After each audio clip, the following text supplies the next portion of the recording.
Ma sœur s'est moquée de moi à sa baby shower, elle ne peut même pas se payer des couches. Ma mère a ri. Puis mon fils de 8 ans s'est avancé vers la table des cadeaux, a posé une boîte et a dit « C'est de la part de maman. C'est aussi de la part de papy. » La salle est devenue silencieuse quand ils ont vu ce qu'il y avait dedans. Avant de commencer l'histoire, n'oubliez pas d'aimer et de vous abonner à la chaîne pour voir plus d'histoires comme celle-ci. Ma sœur se tenait devant une salle remplie d'amis, de collègues et de membres de la famille, tenant la petite boîte que j'avais apportée. Elle l'inclina comme si c'était un objet ridicule, sourit et dit « Celle-là, elle vient de ma sœur. Elle n'a même pas les moyens d'acheter des couches. Mais bon, voyons ce qu'elle a réussi à trouver. » Les gens ont ri. Ma mère a ri le plus fort. J'ai senti chaque partie de moi se recroqueviller. Mes joues me brûlaient, mes mains sont devenues froides, et mon fils Noah, âgé de seulement 8 ans, a levé les yeux vers moi, confus, blessé et un peu effrayé. Je n'ai rien dit. Je voulais partir. Je voulais disparaître. Mais alors, au moment où j'allais prendre son manteau, Noah s'est levé. Il a ramassé son sac à dos sous la table, a marché tranquillement jusqu'à l'avant de la salle et a déposé quelque chose à côté du tas de cadeaux. Tout le monde a cessé de parler. Personne n'a bougé. Il a regardé ma sœur droit dans les yeux et a dit « Ça, c'est de la part de ma maman, et c'est de la part de papy aussi. » La salle est devenue silencieuse. Ma sœur s'est figée. Le sourire de ma mère s'est éteint. Et quand ils ont ouvert cette boîte, l'atmosphère dans cette pièce a changé pour toujours. Laissez-moi vous raconter ce qu'il y avait à l'intérieur et pourquoi cela avait plus de valeur que n'importe quel cadeau que l'argent aurait pu acheter. Je n'étais pas censé être mère. C'est ce que les gens chuchotaient, non pas parce que j'étais insouciante ou jeune, mais parce que je n'étais pas celle qu'on s'imaginait avec un bébé dans les bras. C'était toujours Lana, ma sœur cadette. La jolie, l'intelligente, celle qui faisait les choses correctement. Elle est allée à l'université, a obtenu un diplôme en marketing, a décroché un emploi élégant en centre-ville, a épousé un homme qui porte des mocassins sans chaussettes, et maintenant elle est enceinte. Un timing parfait, un endroit parfait, une vie parfaite. Moi, j'ai eu Noah à 23 ans. Son père est parti avant même que je sorte de l'hôpital. Je l'ai élevé seul, sans aide, tout en jonglant avec des emplois qui couvraient à peine le loyer. Je faisais le ménage dans des maisons le jour et travaillais comme employé de rayon dans une épicerie la nuit. Je n'avais personne sur qui compter, pas même ma mère. Elle m'a fait comprendre très tôt que j'étais la fille qui avait besoin d'aide, celle qui était toujours à une mauvaise décision près de ruiner sa vie. J'ai cessé de lui demander quoi que ce soit il y a des années. Papa était le seul à me voir différemment. William Carter n'était pas un homme bruyant, mais il avait cette manière discrète de me faire sentir capable, même lorsque j'étais au plus mal. Il se présentait pour réparer un robinet qui fuyait sans qu'on le lui demande. Il a appris à Noah à clouer des planches de bois de récupération et l'appelait « Petit Chef ». Il ne le disait jamais à voix haute, mais je sais qu'il était fier de moi. Il est décédé l'année dernière après une longue et lente bataille contre le cancer. Le deuil est toujours pesant. Parfois, j'oublie qu'il est parti et je me surprends à vouloir lui envoyer une photo du projet scolaire de Noah. Lorsque Lana a annoncé sa grossesse et envoyé les invitations pour sa fête prénatale, j'ai eu des sentiments mitigés. J'étais heureuse pour elle. Vraiment, malgré tout, c'est ma sœur. Je voulais venir, la soutenir, et peut-être me sentir à nouveau partie de la famille, ne serait-ce que pour un après-midi. Je ne m'attendais pas à de la chaleur, mais je ne m'attendais pas non plus à de la cruauté. Noah était excité. Il a demandé si nous pouvions apporter un cadeau. Je lui ai dit que nous le ferions, même si je n'étais pas sûr de comment j'allais m'y prendre. Notre budget n'incluait pas d'extra, mais j'avais une couverture douce que j'avais crochetée il y a des années quand Noah était bébé. Elle était encore en excellent état, pliée dans une boîte de rangement. Je l'ai lavée, emballée proprement et j'ai ajouté une note manuscrite. Ce n'était pas acheté en magasin, mais cela venait du cœur. J'espérais qu'elle le verrait. Le jour de la fête prénatale, j'ai mis mon meilleur jean et un chemisier propre. Noah portait sa chemise boutonnée et son pantalon kaki. Nous avons pris le bus. La fête avait lieu dans une salle de réception chic en dehors de la ville. Mur de verre, centre de tables floraux, brunch traiteur. Tout criait l'argent. Quand nous sommes entrés, les gens nous ont à peine regardés. Lana était rayonnante dans sa robe de créateur. Elle était entourée de grandes femmes en talons, riant autour de mimosas. J'ai aperçu ma mère près de la table de nourriture. Elle nous a fait signe d'approcher mais ne m'a pas serré dans ses bras. Juste un sourire contraint et un regard sur notre petit sac cadeau. « Oh, c'est adorable », a-t-elle dit d'un ton monocorde.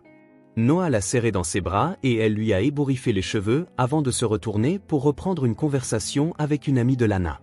Nous nous sommes assis à une table latérale.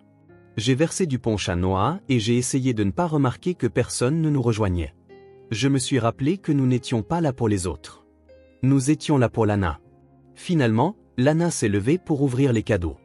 Les gens ont applaudi et fait des exclamations à chaque biberon sophistiqué, chauffe-biberon et sac à couche de luxe. Quand elle est arrivée à notre boîte, je l'ai vue jeter un coup d'œil à l'étiquette. Ses lèvres se sont retroussées en un demi-sourire que je ne connaissais que trop bien. Elle a tenu la boîte d'une seule main, comme si elle ne pesait rien, et a dit « Celle-ci vient de ma sœur ». Elle n'a même pas les moyens d'acheter des couches, mais voyons ce qu'elle a réussi à trouver. Cela m'a frappé comme une gifle. Je me suis figé. Il y a eu des rires, ma mère en faisait partie. J'ai senti une bouffée de chaleur monter le long de mon cou. Noah me fixait. Je ne voulais pas qu'il me voie pleurer, alors je lui ai juste souri et j'ai dit « Ça va, mon cœur. Préparons-nous à partir ». Mais Noah n'a pas bougé. Il a continué à fixer l'avant de la salle. Puis je l'ai regardé se pencher et sortir quelque chose de son sac à dos. À ce moment-là, je n'y ai pas prêté attention. J'ai pensé que c'était un dessin ou un jouet. Je ne savais pas ce qu'il préparait. J'ignorais qu'il tenait quelque chose que je ne savais même pas que nous avions encore. Et je ne savais certainement pas que mon fils, âgé de 8 ans et à peine assez grand pour atteindre la table des cadeaux, était sur le point de tout changer. Noah s'est levé de sa chaise avec une détermination silencieuse que je ne lui connaissais pas. Il a fouillé dans son sac à dos et en a sorti une petite boîte enveloppée dans du papier brun uni. Elle ne ressemblait en rien aux cadeaux brillants et scintillants empilés autour de la salle. J'ai appelé son nom à voix basse, mais il n'a même pas jeté un coup d'œil en arrière. Il a marché calmement et droit vers l'avant. Les gens ont commencé à le remarquer. Les conversations se sont transformées en murmures, puis en silence. Lana s'est arrêtée au milieu d'un rire en se tournant et en le voyant. Ma mère a incliné la tête avec un sourire confus, le genre de sourire que l'on donne aux enfants quand on n'est pas sûr de ce qu'ils vont faire. Noah s'est approché de la table des cadeaux, a regardé Lana et a dit clairement « Ça, c'est de la part de ma maman, et c'est de la part de papy aussi ». Sa voix n'était pas forte, mais elle a porté. J'ai vu des épaules se redresser et des têtes se tourner. La bouche de Lana s'est entr'ouverte comme si elle allait répondre, mais rien n'est sorti. Je me suis levé aussi. Je voulais marcher vers lui, prendre sa main, expliquer ce que c'était, pour que personne ne puisse en faire une autre blague. Mais quelque chose m'a dit d'attendre. Lana a baissé les yeux sur la boîte. Elle était petite, à peine assez grande pour contenir une paire de chaussettes. L'emballage était irrégulier, clairement fait par un enfant. Pourtant, elle l'a prise. Alors qu'elle retirait le papier, le silence s'est intensifié. À l'intérieur se trouvait un morceau de papier à lettres pliées et un vieux hochet en argent, terni, usé, mais magnifique. Le genre de choses qu'on ne trouve plus dans les magasins. Lana l'a soulevé, confuse, puis a regardé la lettre. Ma mère s'est penchée pour lire par-dessus son épaule. J'ai pu voir ses sourcils se lever en parcourant la page. La lettre était écrite de la main de mon père. Ça m'a frappé en plein cœur. Je n'avais pas revu ce hochet depuis que nous avions emballé les affaires de papa après l'enterrement. Je pensais qu'il avait été mis en stockage ou peut-être même donné. Je n'avais aucune idée que Noah l'avait gardé. Et je ne savais absolument rien de la lettre. Ma mère a pris le papier des mains de Lana et a commencé à le lire à voix haute. « À mon prochain petit enfant » a-t-elle lu. Sa voix s'est brisée sur le mot « prochain ». Les gens se sont agités sur leur siège. Certaines amies de Lana se penchaient en avant, leur rire remplacé par le silence. Je ne serai peut-être pas là pour te rencontrer, mais je voulais te donner quelque chose. Ce hochet est dans notre famille depuis 3 générations. Je l'ai donné à ma fille Céline quand elle a eu son fils. Maintenant, il est à toi. J'ai regardé les mains de Lana s'abaisser lentement. Elle fixait à nouveau le hochet. Ma mère a continué à lire, « La famille n'est pas une question de qui a la plus grande maison ou le plus d'argent. Il s'agit de qui est présent, qui se sacrifie, qui pardonne. J'espère que lorsque tu grandiras, tu traiteras les gens avec gentillesse, peu importe ce qu'ils ont ou n'ont pas. Tu apprendras assez tôt que les cadeaux se présentent sous de nombreuses formes. » Au moment où elle a fini, on pouvait entendre le bourdonnement de la climatisation à travers le plafond. C'était le niveau de silence dans la pièce. Lana était pâle, ses doigts serrés autour de la lettre. Ma mère ne m'a pas regardé, mais j'ai vu la façon dont elle clignait des yeux rapidement et brusquement, comme si elle essayait de retenir quelque chose. Noah s'est tourné pour me regarder. J'ai souri, mais j'étais toujours figé.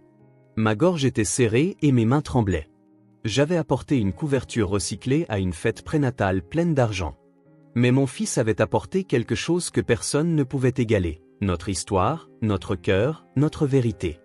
Je ne savais pas quoi faire ensuite. M'excuser? Le prendre et partir? Mais avant que je ne puisse bouger, Lana a fait quelque chose à quoi je ne m'attendais pas. Elle a contourné la table et s'est dirigée vers Noah. Puis, devant tout le monde, elle s'est agenouillée et l'a serré dans ses bras. Pas une tape polie, pas une mise en scène, un vrai câlin, un câlin qui s'est attardé. Merci, dit-elle doucement. Je ne savais pas qu'il avait laissé quelque chose comme ça. Je ne savais pas. Noah a hoché la tête une fois et est revenu vers moi. Je me suis accroupi pour le serrer dans mes bras, et quand je l'ai tenu, c'était comme si quelque chose à l'intérieur de moi s'était brisé. Pas d'une manière douloureuse, plutôt comme un barrage qui cède enfin. Il n'y a pas eu d'applaudissements.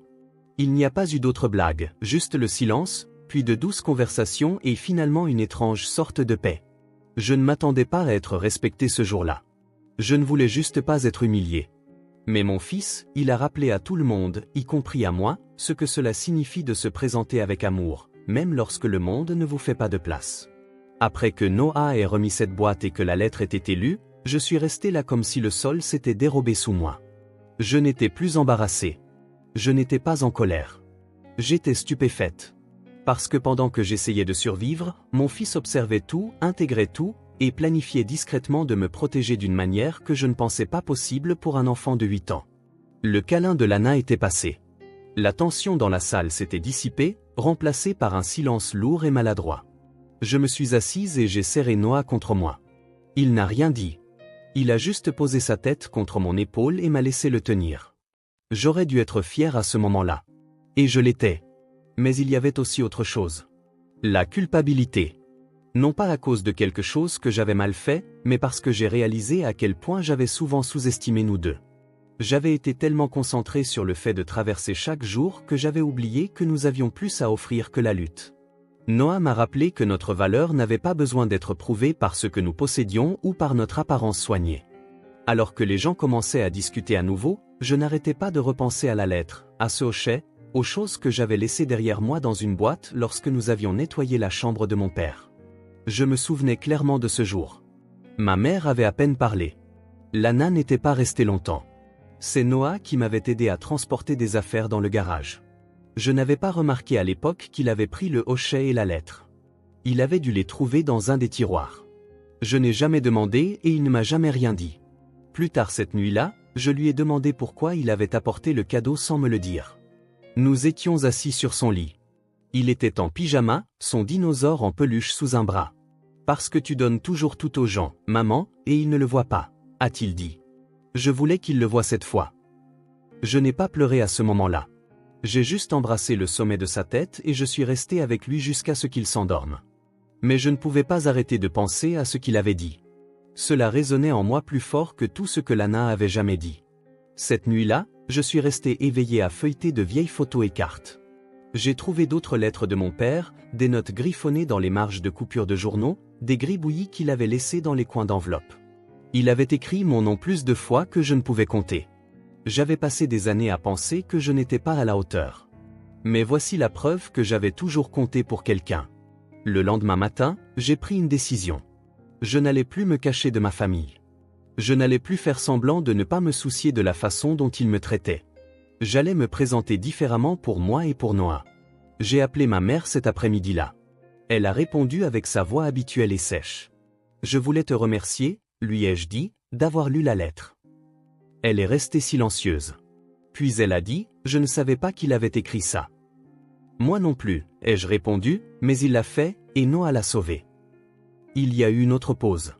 Puis, doucement, elle a dit, c'est un bon garçon. Il l'est, et je fais de mon mieux pour bien l'élever. J'ai dit. Et c'était la première fois depuis des années que je croyais qu'elle le pensait. Je ne m'attendais pas à un changement complet du jour au lendemain. Je ne m'attendais pas à ce qu'elle devienne soudain le genre de mère qui fait des câlins et dit pardon. Mais je savais que quelque chose avait bougé. Elle avait entendu les mots de mon père aussi clairement que moi. Et peut-être que pour la première fois, elle me voyait comme il l'avait toujours fait. Lana m'a envoyé un SMS plus tard cette semaine-là. Elle a dit qu'elle avait gardé la lettre et le hochet sur la commode du bébé. Elle m'a remercié à nouveau, disant qu'elle voulait que son enfant connaisse notre père. Je n'ai pas insisté pour en savoir plus. C'était suffisant. Mais plus que tout, je me sentais différente. Je me tenais plus droite. Je regardais à nouveau les gens dans les yeux. Et non pas parce que quelqu'un d'autre m'avait donné la permission, mais parce que mon fils l'avait fait. Il m'a rappelé qui j'étais, d'où je venais, et que l'amour que nous portons, même lorsqu'il est silencieux et caché dans du papier brun uni, a un poids que personne ne peut balayer d'un rire. Je ne m'attendais pas à avoir de nouvelles de Lana si tôt, mais quelques jours seulement après la fête prénatale, elle m'a demandé si je pouvais venir. Elle a dit qu'elle voulait parler. Pas d'émoji, pas de point d'exclamation maladroit, juste un simple message avec une heure et une adresse. J'ai fixé l'écran, incertaine de devoir y aller. Une partie de moi voulait l'ignorer. J'étais fatigué de faire le premier pas, fatigué de me présenter dans des endroits où je n'étais pas la bienvenue. Mais cette fois, c'était différent. Pas comme une exigence, mais comme une invitation. Alors, j'ai dit oui. J'ai emmené Noah avec moi. Quand nous sommes arrivés à son appartement, l'endroit sentait la cannelle et la vanille, comme si elle avait essayé de le rendre chaleureux exprès. Il y avait des vêtements de bébé soigneusement pliés sur le canapé, un berceau contre le mur, et sur la commode près de la fenêtre, je l'ai vu. Le hochet de mon père et sa lettre, maintenant encadré et droit comme quelque chose de sacré. Lana a ouvert la porte et a adressé un doux sourire à Noah. Puis elle s'est tournée vers moi et a demandé si nous pouvions parler en privé. Noah est allé dans la cuisine où son mari préparait du chocolat chaud. Je l'ai suivie dans la chambre de bébé. Elle s'est assise au bord du lit et s'est frottée les mains. Pendant un moment, elle n'a pas parlé. Finalement, elle a dit « J'ai été cruelle à la fête. Je voulais que ce soit une blague, mais je savais que ça ferait mal. C'était le but. » Je n'ai rien dit tout de suite. Je voulais entendre la suite. Elle a pris une profonde respiration. « J'ai été jalouse de toi, Céline. Je ne l'ai jamais dit à voix haute avant parce que cela semblait ridicule. Tout le monde a toujours dit que j'étais celle qui avait tout réussi. Mais tu as quelque chose que je n'ai pas. Tu as élevé un enfant qui est capable d'entrer dans une pièce pleine d'étrangers, de parler avec son cœur et de faire s'arrêter et réfléchir des adultes. Cela ne vient pas de la chance. Cela vient de toi. » Ma gorge s'est serrée. Je ne savais pas quoi dire. Elle a jeté un coup d'œil à la lettre encadrée. Quand papa est mort, je me suis renfermé. Je ne voulais pas admettre à quel point j'avais besoin de lui, mais je pense que je t'ai fait plus de mal parce que j'ai essayé de faire semblant qu'il n'avait favorisé personne. Il l'a fait. Il t'a favorisé. Et je détestais ça parce qu'au fond, je savais que tu l'avais mérité. J'ai avancé et me suis assise à côté d'elle. La pièce était silencieuse à part le bourdonnement du chauffage. Je pouvais sentir la douce odeur de la lotion pour bébé. Je ne voulais pas rivaliser avec toi, ai-je dit finalement. Je voulais juste que nous soyons sœurs. Elle a hoché la tête, des larmes commençant à se former. Je ne veux plus rivaliser non plus. Nous sommes restés assises là pendant un moment sans parler. Le silence était plein, pas vide. Puis elle a demandé si elle pouvait parler à son bébé de notre père. Pas seulement du hochet, mais de la façon dont il lui glissait des bonbons à Noah. Comment il se présentait aux soirées parents-professeurs, même quand je ne pouvais pas m'absenter du travail. Comment il racontait toujours les histoires du soir à Noah avec la même voix amusante. Elle voulait que son enfant connaisse aussi ce genre d'amour. Je lui ai dit oui, bien sûr. Quand nous sommes retournés au salon, Noah était recroquevillé sur le canapé, une tasse de chocolat chaud à la main, du chocolat sur sa lèvre supérieure.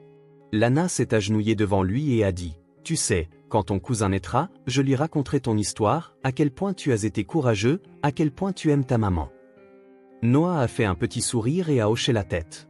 Sur le chemin du retour ce soir-là, il m'a demandé si Lana était toujours fâchée. « Non, ai-je dit. Je pense qu'elle a finalement vu les choses telles qu'elles sont vraiment. » Il ne s'agissait pas seulement de la lettre ou du hochet. Il s'agissait de ce qu'il représentait. L'histoire de notre famille, notre amour, notre douleur et notre valeur. Il s'agissait de se souvenir que la dignité ne vient pas du statut ou de la richesse. Elle vient de la façon dont nous nous comportons, surtout quand personne n'applaudit. J'ai regardé par la fenêtre du bus pendant que nous rentrions. Les lumières de la ville se brouillaient en traînées. J'ai pensé à mon père et à ce qu'il dirait s'il pouvait nous voir maintenant. Je pense qu'il dirait « Tu as bien fait, ma puce ». Et pour la première fois depuis longtemps, je l'ai cru. Après cette nuit chez Lana, quelque chose de subtil mais d'indéniable a commencé à changer entre nous. Nous ne sommes pas devenus immédiatement les meilleurs amis du monde. Nous n'avons pas commencé à nous envoyer des émojis en forme de cœur ni à nous appeler tous les jours. Mais la tension, ce courant sourd de compétition et de jugement qui avait toujours vibré sous nos conversations, avait disparu. Une semaine plus tard, Lana m'a invité à un dîner de famille chez ma mère. Au début, j'ai hésité. Je n'avais pas été assise à cette table depuis plus d'1 an. Je n'étais pas sûr de vouloir retourner dans un endroit où j'avais été écarté tant de fois, mais Noah voulait y aller, et je me suis rappelé que se présenter n'était pas seulement une question de pardonner aux autres. C'était choisir d'être vu selon mes propres conditions. Nous avons apporté une lasagne maison. Je ne me suis pas habillé de façon sophistiquée, mais j'ai porté quelque chose dans lequel je me sentais bien. Lorsque nous sommes entrés, ma mère mettait la table, à ma surprise, elle a souri sincèrement. « Tu as cuisiné ?» ai-je demandé, la taquinant gentiment. Elle m'a regardé et a dit « Tu m'as inspiré. Tu as toujours fait plus avec moi. » Je ne savais pas quoi répondre à cela, alors j'ai simplement hoché la tête et l'ai aidé à mettre les dernières assiettes. Le dîner n'a pas été parfait. Il y a eu des moments où la conversation s'est arrêtée, des moments où tout le monde semblait trop forcé. Mais il y a aussi eu des rires. Et Noah s'est assis à côté de ma mère pour lui parler de son projet scientifique, et elle a écouté. Vraiment écouté. Plus tard cette nuit-là, quand nous sommes rentrés, Noah a demandé « Sommes-nous une vraie famille maintenant ?» Cette question m'a frappé plus fort que toute autre chose. « Oui », ai-je dit. « Nous l'avons toujours été. Mais maintenant, je pense qu'il commence enfin à le voir aussi. » La vérité est que pendant des années, j'ai porté une honte que je ne méritais pas. J'ai mesuré ma valeur par rapport aux réussites des autres, pensant que j'étais en retard, que j'avais échoué d'une manière ou d'une autre. C'est facile de le croire quand le monde récompense la perfection, l'argent et le statut. Mais ce que j'ai appris, ce que Noah m'a rappelé, c'est que l'amour, le vrai amour, ne se mesure pas en prix ou en applaudissements. Il se mesure en présence, en effort, dans les petites choses que vous faites quand personne ne regarde. Mon père le savait. Il ne m'a pas élevé avec de grands discours ou des cadeaux coûteux. Il m'a élevé avec patience et foi.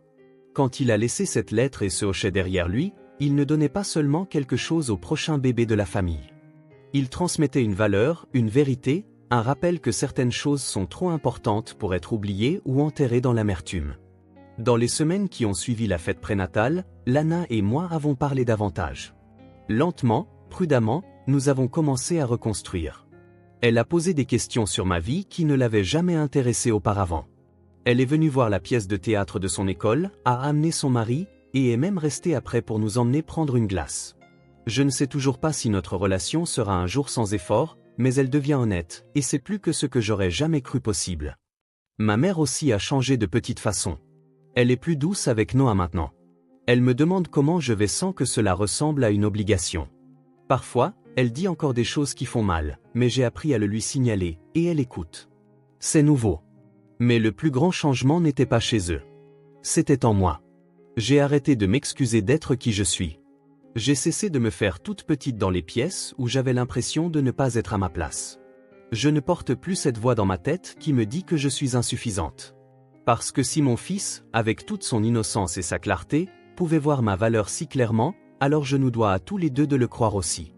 Et chaque fois que je doute de moi, je pense à ce moment. La salle bondée, ma sœur qui rit, ma mère qui ricane, et puis mon fils qui se lève, avance, parle pour nous deux quand je n'en avais pas la force. C'est le moment où tout a changé. Parce que l'amour n'a pas besoin d'être bruyant. Il a juste besoin d'être réel. Et parfois, le plus petit cadeau porte l'héritage le plus profond. Alors, à toutes les mères célibataires, à quiconque a déjà été regardé de haut ou moqué pour ne pas avoir assez, ne laissez pas ce bruit étouffer votre valeur. Vous êtes suffisante. Vous l'avez toujours été. Et parfois, il faut la voix d'un enfant pour rappeler au monde à quel point l'amour est puissant. Si cette histoire vous a ému, si vous vous êtes déjà senti négligé ou sous-estimé, ou si vous avez déjà eu quelqu'un dans votre coin quand personne d'autre ne croyait en vous, prenez une seconde pour aimer cette vidéo. Partagez-la avec quelqu'un qui a besoin qu'on lui rappelle que la force tranquille et l'amour véritable comptent plus que tout. J'aimerais connaître vos réflexions. Avez-vous déjà eu un moment où quelqu'un a pris votre défense quand vous ne le pouviez pas? Laissez un commentaire ci-dessous. Je lis chacun d'eux et vos histoires comptent ici. Et si vous voulez plus d'histoires vraies qui explorent ce qui nous rend humains, la famille, le pardon, la croissance, assurez-vous de vous abonner à la chaîne et d'activer les notifications pour ne pas manquer la prochaine. Merci d'être là. Vous êtes vus et vous êtes valorisés. À la prochaine fois.